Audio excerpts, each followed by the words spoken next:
Let's bring in former senior advisor to Secretary of War Pete Hegseth, Justin Fulcher. Justin, thank you so much for being here. Big development here when it comes to Kharg Island.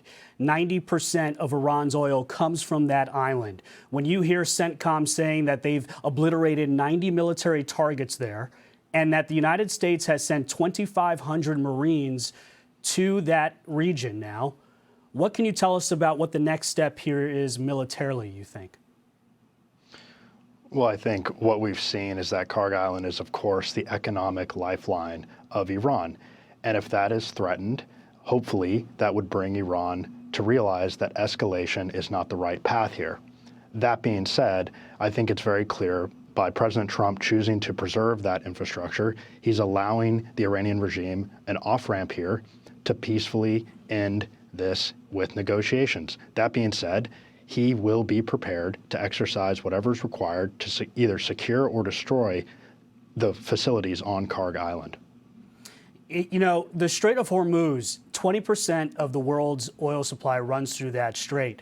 And you had President Trump say on Truth Social that he's hopeful that countries like China and France, Japan, South Korea, and the UK that are affected most by this, because it's not the United States that's most affected by the strait being shut down. It is those countries that depend more on oil from that region. Do you think that the conversation with China and with the UK will lead to them sending ships to that strait?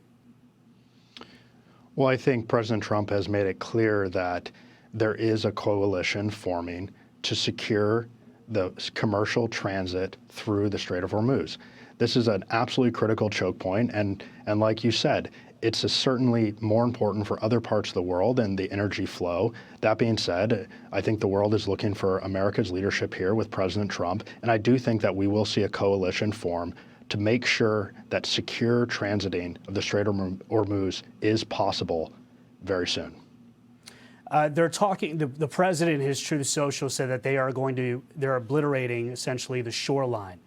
What is the threat to these tankers? We know that there's 16 ships, at least 16 ships that have been impacted, tankers by the Iranians, hit by them in some form. We know that they use signal jamming technology.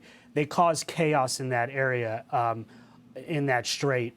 How do we end up clearing the way? Will it just be providing military ships that will be guiding these tankers through, or how important is it to go after these land missiles there on the shoreline? Well, I think this is a multifaceted issue. What we've seen is that uncertainty alone is causing tremendous disruption. And so what President Trump appears to be working towards is very quickly adding that certainty back into the picture.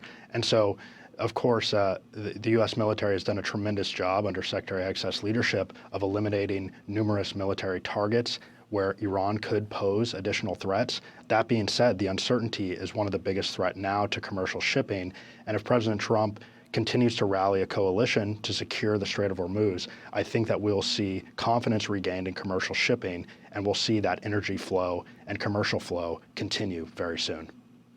Do you think going after Kharg Island here is also connected to the nuclear situation? They have over 460, they have uranium, that's 60% ready to go. They have, I believe it's 460 grams of, 440 kilograms, I should say, of uranium that's enriched to 60% purity. We know where half of that is. It's deep inside of a mountain. We don't know where the other half of that is.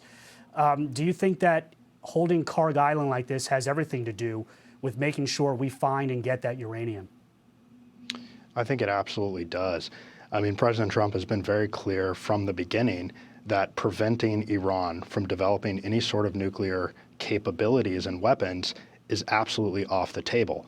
And part of ensuring that that does not happen now or in the future is securing that enriched uranium supply and the tools and facilities where Iran has historically enriched that. And so I think absolutely Kharg Island plays into that, and other strategic assets in Iran as well. And finally, Justin, quickly here, $1 billion a day, oil prices up, double-digit percentages. Can you justify the cost of this military action? Those who are concerned how much this is going to cost the Pentagon and the United States when it's all said and done.